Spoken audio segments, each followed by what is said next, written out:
Hai Sobat, Rabu Random Thoughts KR nih. Pernah nggak kalian ngeliat orang yang super pede, ngomong tentang sesuatu yang sebenarnya dia nggak paham sama sekali? Atau orang yang paling dikit pengetahuannya, tapi malah paling keras suaranya?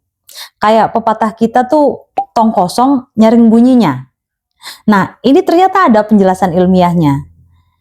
Mungkin kalian akan kenal istilah Dunning-Kruger Effect. Nah, ini penting ya Sobat.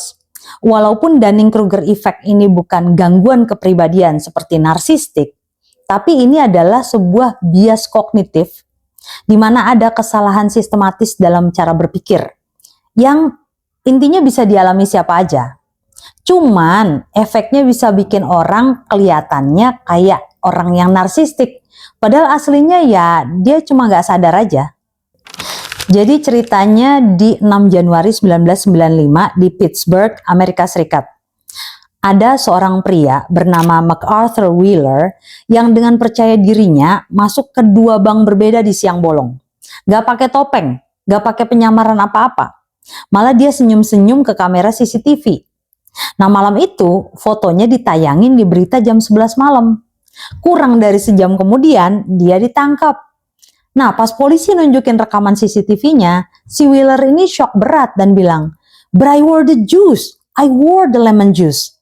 Tapi aku udah pakai jusnya, aku udah oles jus lemon.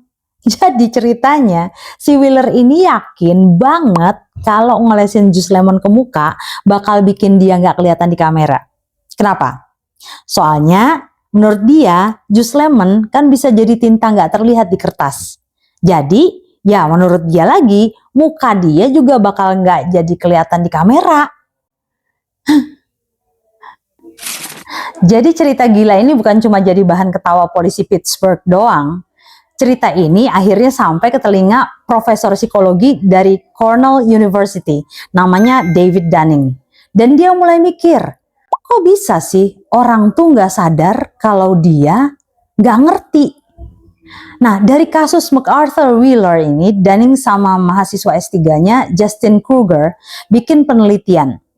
Tahun 1999 mereka publish paper judulnya Unskilled and Unaware of It, How Difficulties in Recognizing One's Own Incompetence Lead to Inflated Self-Assessments. Atau simpelnya, orang yang nggak kompeten tuh nggak sadar kalau mereka nggak kompeten. Hasilnya gila sih. Kruger dan Dunning 1999 ini nemuin kalau mahasiswa yang skornya ada di 25% terbawah waktu tes logika, grammar, sama humor malah ngerasa kemampuan mereka ada di atas 60%. Nilai aslinya cuma di persentil ke-12, tapi mereka pikir mereka ada di persentil ke-62. 12% versus 62%. Selisihnya jauh banget kan? Fenomena ini akhirnya disebut Dunning-Kruger Effect, yaitu bias kognitif di mana orang yang kemampuannya rendah di suatu bidang justru terlalu confident sama kemampuan mereka sendiri. Sebaliknya, orang yang beneran ahli malah suka meremehkan kemampuan mereka sendiri. Nah, Sobat, kalian mungkin pernah lihat grafik Dunning-Kruger di internet yang ada gunung kebodohan atau Mount Stupid-nya kan? Yang grafiknya naik tajam, puncak kebodohan, terus jatuh ke lembah keputusasaan, baru naik lagi. Nah ini penting nih, grafik yang viral itu sebenarnya bukan grafik asli dari penelitian Kruger dan Dunning 1999. Tapi itu adalah interpretasi populer yang dibuat orang lain, yang mungkin berguna tapi bukan data aslinya. Nah, grafik aslinya seperti yang kita bahas tadi tuh nunjukin kalau satu, ya, kelompok yang nggak kompeten atau ada di kuartil bawah itu menilai dirinya jauh di atas kenyataan. Sementara yang dua, kelompok yang kompeten di mana dia ada di kuartil atas menilai dirinya sedikit di bawah kenyataan. Jadi ini bukan soal turun ke lembah keputusasaan beneran gitu ya, tapi lebih mengenai soal gap antara persepsi dan realita. Dan ini bukan cuma di lab doang. Penelitian-penelitian selanjutnya itu nemuin Dunning-Kruger Effect ini ada di mana-mana.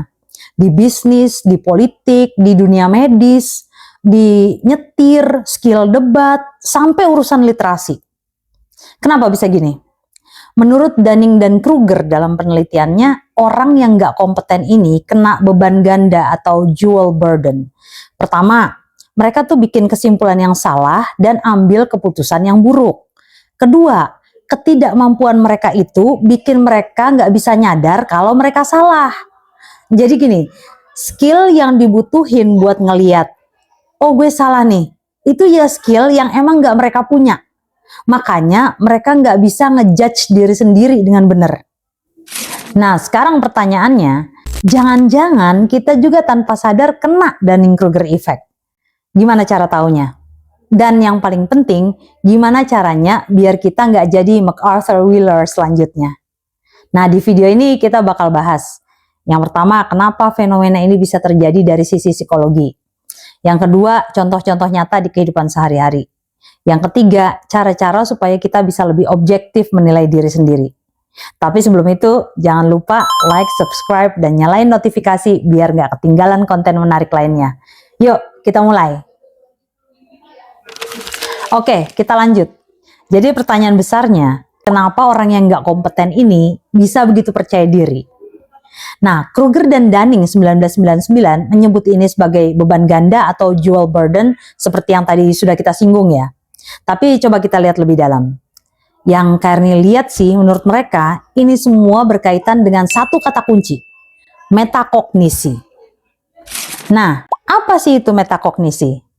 Jadi metakognisi adalah simpelnya berpikir tentang cara kita berpikir. Dan ini adalah kemampuan kita untuk mengevaluasi diri sendiri secara objektif. Masalahnya adalah untuk bisa tahu seberapa jago kita dalam suatu hal, misalnya tata bahasa nih, kita perlu punya pengetahuan tentang hal itu. Nah, ada saatnya kalau tata bahasa kita berantakan, kita tuh bahkan nggak sadar kalau kalimat kita salah. Kita nggak punya radar untuk mendeteksi kesalahan kita sendiri. Sebaliknya, orang yang jago tata bahasa, dia bisa langsung ngelihat, oh ini predikatnya salah nih aku ngomongin. Atau ini kalimatnya nggak efektif.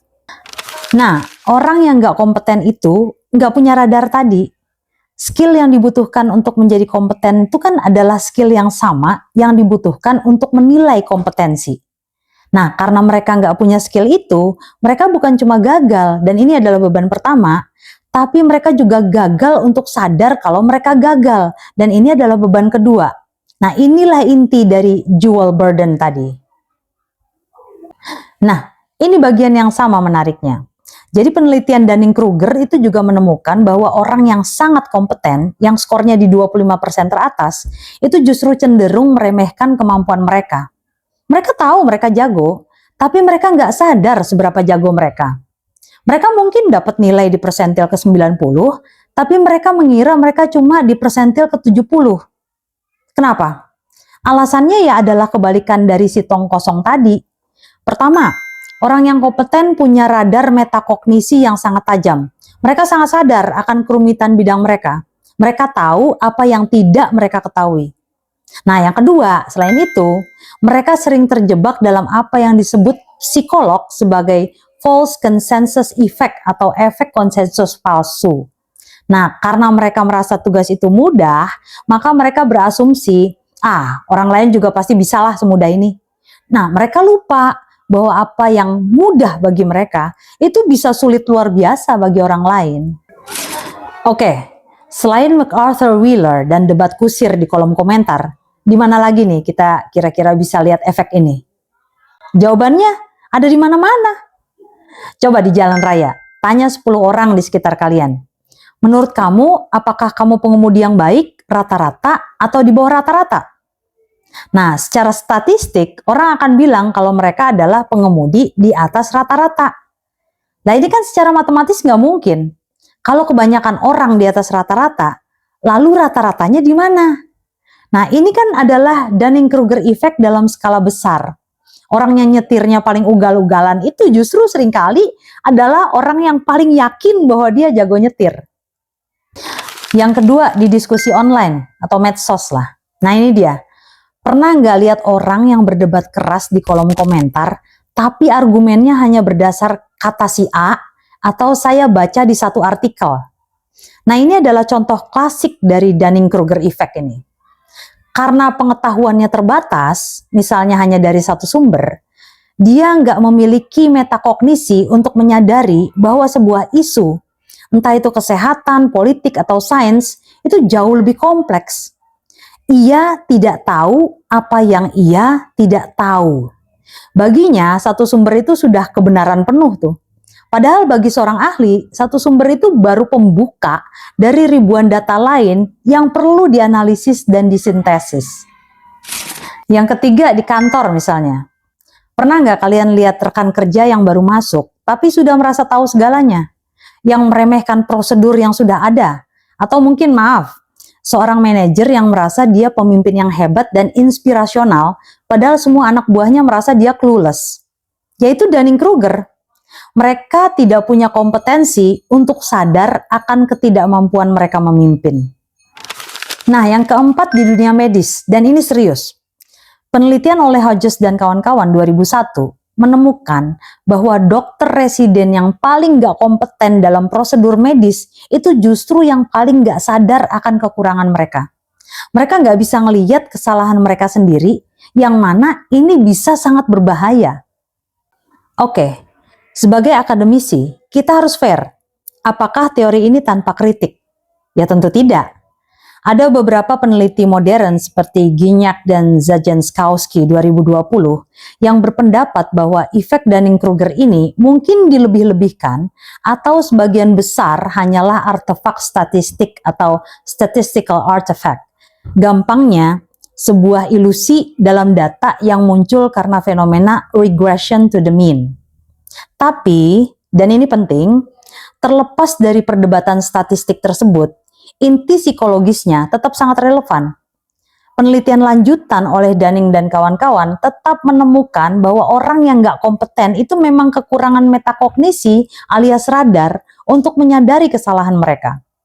Jadi fenomena tong kosong nyaring bunyinya ini tetap nyata, walaupun perdebatan teknisnya masih berlangsung di jurnal ilmiah. Nah, ini pertanyaan terpentingnya. Kalau Dunning-Kruger effect ini nyata dan orang yang kena efek ini justru nggak sadar, gimana kalau kita yang kena? Gimana cara kita menghindari jadi si pria jus lemon tadi? Nah, di sini David Dunning sendiri memberikan beberapa solusinya. Cara pertama, terus belajar dan ubah yang tidak diketahui menjadi diketahui. Dan ini adalah obat paling manjur. Menariknya, dalam studi Kruger dan Dunning 1999 tadi, ketika mereka melatih mahasiswa yang tidak kompeten tadi, mengajari mereka cara berpikir logis, nah sesuatu yang ajaib terjadi. Bukan cuma nilai mereka jadi lebih baik, tapi metakognisi mereka juga membaik. Mereka akhirnya bisa sadar, oh ternyata yang tadi itu aku salah ya. Nah, semakin kalian belajar tentang suatu topik, radar kalian semakin tajam. Kalian jadi bisa ngeliat apa yang sebelumnya tidak bisa kalian lihat. Cara kedua, itu minta feedback yang jujur, ya dan kita harus terima ya konsekuensinya. Nah, karena radar internal kita mungkin rusak, kita harus outsourcing. Kita harus pinjem radar orang lain nih. Nah, carilah orang yang kalian percaya dan yang terbukti kompeten di bidang itu. Coba tanyakan pada mereka, menurut kamu apa blind spot saya? Di bagian mana saya perlu perbaikan? Dan ini susah, karena ego kita pasti sakit. Tapi ini satu-satunya cara untuk melihat apa yang nggak bisa kita lihat sendiri. Nah, cara ketiga, miliki kerendahan hati intelektual atau intellectual humility. Selalu anggap bahwa kalian bisa saja salah. Jangan pernah berhenti bertanya. Alih-alih bilang, saya tahu ini benar, coba ganti dengan, gimana jika saya salah? Apa bukti yang bisa mengubah pikiran saya? Nah, daripada jadi tong kosong yang nyaring bunyinya tadi kan lebih baik jadi gelas yang selalu merasa setengah kosong. Selalu ada ruang untuk diisi dengan pengetahuan baru. Jadi sobats, Dunning-Kruger effect itu adalah pengingat yang penting bagi kita semua. Kasus MacArthur Wheeler itu lucu, tapi juga tragis. Kesalahannya yang fatal itu bukanlah karena dia bodoh, tapi karena dia nggak tahu kalau dia bodoh. Dia begitu yakin dengan jus lemonnya. Nah, di dunia yang penuh informasi ini, itu sangat mudah untuk merasa tahu segalanya. Tapi, Dunning-Kruger effect itu mengajarkan kita bahwa kebijaksanaan sejati seringkali tidak dimulai dengan jawaban, tapi dengan pertanyaan, apa yang mungkin belum aku ketahui? Nah, sekarang Kak Erni mau tanya ke kalian, kapan terakhir kali kalian mengalami momen, oh ternyata selama ini aku salah, dan apa yang kalian pelajari dari situ? Nah, coba share cerita kalian di kolom komentar di bawah. Seperti biasa, jika kalian merasa video ini bermanfaat, jangan lupa like, share ke teman-teman kalian yang mungkin butuh ini. Tapi jangan bilang mereka alasannya. Dan subscribe. Aku Karni, tetap kritis, tetap rendah hati, dan sampai jumpa di Rabu Random Thoughts berikutnya. Semangat akademis, see you, love you all. Mwah.